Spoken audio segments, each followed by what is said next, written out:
여러분, 반갑습니다. 오늘 이 해설 자료에서는요, 대중문화가 우리 머릿속에 심어준 이혼에 대한 고정관념을 아주 산산조각 내보려고 합니다. 우리가 흔히 아는 이혼 과정 이면에는 사실 전혀 다른 아주 흥미로운 숨겨진 체계가 존재하거든요. 자, 그럼 바로 시작해볼까요? 텔레비전 드라마나 영화에서 이런 장면 한 번쯤 다들 보셨죠?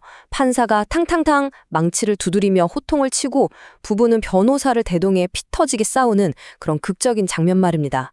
그런데 제가 여기서 질문 하나 드릴게요.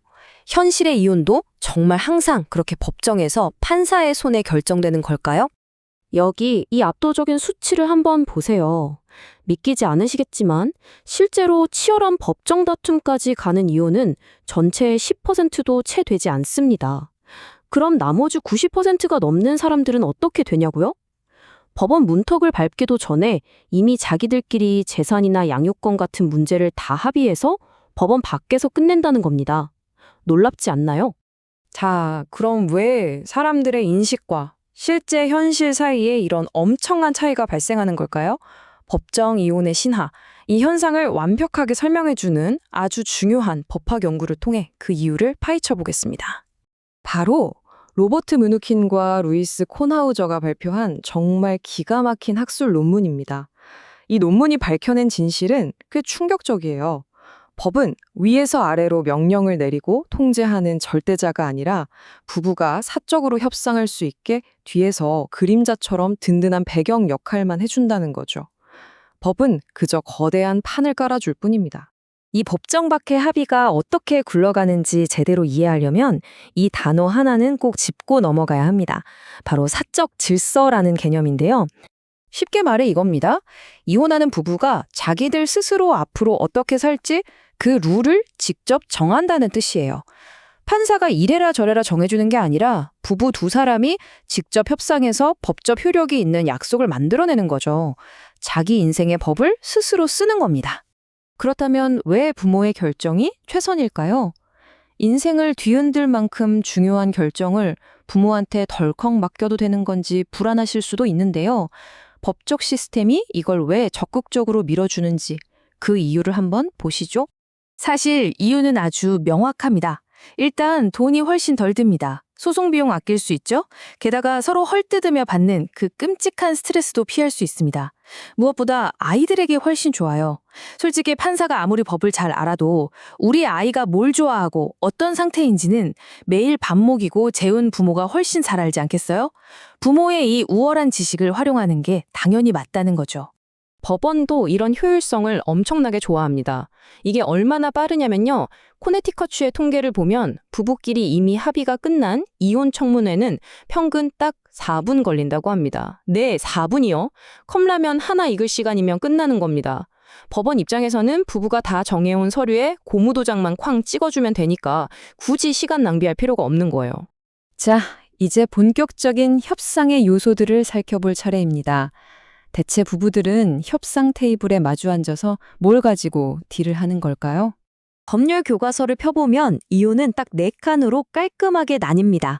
지금까지 모은 재산 나누기, 미래 소득에 대한 위자료, 아이를 위한 양육비, 그리고 누가 키울 것인가 하는 양육권, 이렇게 딱딱 독립적으로 분리되어 있어요.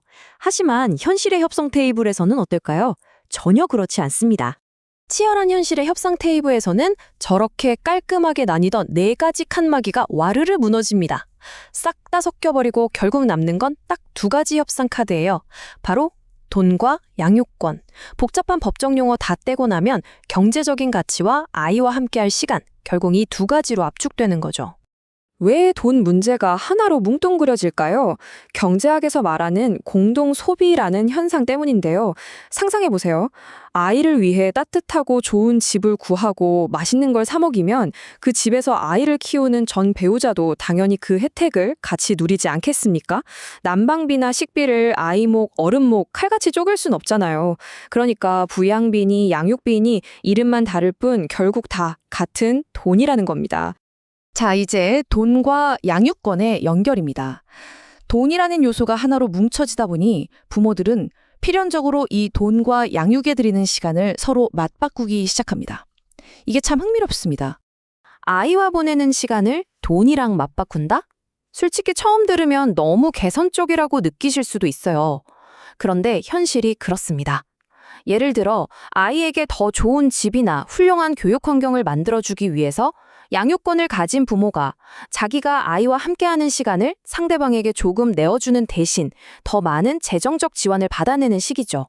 아주 지극히 현실적인 딜이 오가는 겁니다. 원래 원리 원칙대로 따지면요. 상대가 아이를 못 보게 한다고 해서 그럼 나도 양육비 안 줘. 이럴 수 없습니다. 반대도 안 되고요. 그런데 법의 그늘 아래서 이루어지는 실제 협상에서는요. 당사자들은 합의를 지키게 만들려고 돈과 아이를 볼 권리를 아주 강력한 무기로 씁니다. 굳이 법원까지 안 가고도 서로 지렛대로 삼아서 사적인 룰을 통제하고 집행하는 거죠. 자, 오늘 우리는 이혼이라는 복잡한 과정이 현실에서 어떻게 굴러가는지 제대로 파헤쳐 봤습니다. 마지막으로 여러분께 꽤 도발적인 질문을 하나 던지며 마무리할까 하는데요. 법이 그림자를 드리울 때 아이의 미래와 재산을 결정짓는 진짜 권력은 과연 누구에게 있을까요? 높디 높은 법대 위에서 망치를 쥐고 있는 판사일까요? 아니면 팽팽한 협상 테이블에 마주 앉은 가족들일까요? 다음번에 이혼에 관한 이슈를 접하실 때 꼭 한번 이 질문을 떠올려 보시기 바랍니다. 오늘 해설 자료는 여기까지입니다. 끝까지 함께 해주셔서 감사합니다.